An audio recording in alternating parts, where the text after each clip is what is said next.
Hello guys, welcome back to கிசா times. So நம்ம நீங்கள் பார்க்க போகிற வீடியோ எதை பற்றி அப்படின்னு கேட்டிங்கன்னா, நாங்கள் ஸ்ட்ரெயிட்டாக வீடியோக்குள்ளே நம்ம போய் பார்த்துருவோம். ஸோ அட்லி உங்களுக்கு எல்லாருக்கும் தெரியும், ஜவான் அப்படிங்கிற ஒரு ஒரு மாபெரும் வெற்றி படத்தை கொடுத்துட்டு, அதுக்கப்புறமா வந்து பார்த்தீங்கன்னா ஹிந்தியில் பேபி ஜான் அப்படிங்கிற ஒரு ரீமேக்கை வச்சு அவர் ப்ரொடியூஸ் பண்ணியிருந்தாரு. ஸோ அந்த படம் வந்து பார்த்தீங்கன்னா மிகப்பெரிய ஃப்ளாப். ஸோ ரொம்பவே நஷ்டத்தில் அந்த படம் வந்துருச்சுன்னு சொல்லலாம்.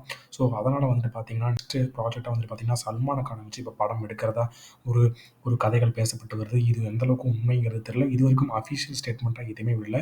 இதுவரைக்கும் ஒரு ரூமரா தான் இதுவரைக்கும் ஸ்ப்ரெட் ஆயிட்டு இருக்குது. ஸோ அவருக்கு இணையாக மட்டும் இல்லாம அந்த படத்துல இன்னும் ரஜினி அல்லது கமல் இவங்க 2 பேத்துல யாராவது நடிக்க வைக்கலாம் அப்படிங்கிற ஒரு பேச்சுவார்த்தையும் போய்க்கிட்டு இருக்குது. அப்படிங்கிற மாரி சில நியூஸ் ஸ்ப்ரெட் ஆயிட்டு வருது. ஆனா இப்போ வந்து பார்த்தீங்கன்னா, அல்லு அர்ஜுன வச்சு இப்போ படம் எடுக்க போறதா ஒரு நியூஸ் வந்துகிட்டு இருக்கு. ஏன்னு கேட்டீங்கன்னா, புஷ்பா 2 வந்துட்டு பார்த்தீங்க அப்படின்னாக்கா, ஒரு பெரிய வசூல் குவிச்சு ஒரு மாபெரும் வெற்றி, ஒரு சக்சஸ் மீட்லாம் வச்சு ஒரு மாபெரும் வெற்றி படத்த குடுத்துருக்காரு.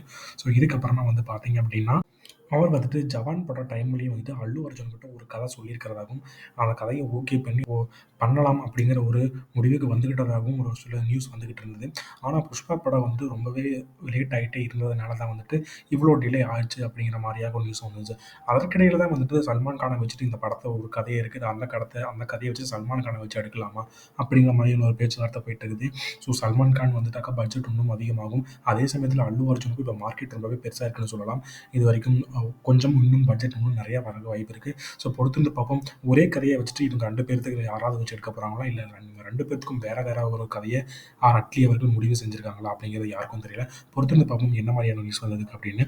ஸோ இதே மாரியான இன்ட்ரஸ்டிங்கான நியூஸ் உங்களுக்கு வேணும் அப்படின்னா, மறக்காம நம்ம சேனல சப்ஸ்கிரைப் பண்ணிட்டு இந்த வீடியோக்கும் நீங்க சப்போர்ட் பண்ணுங்க.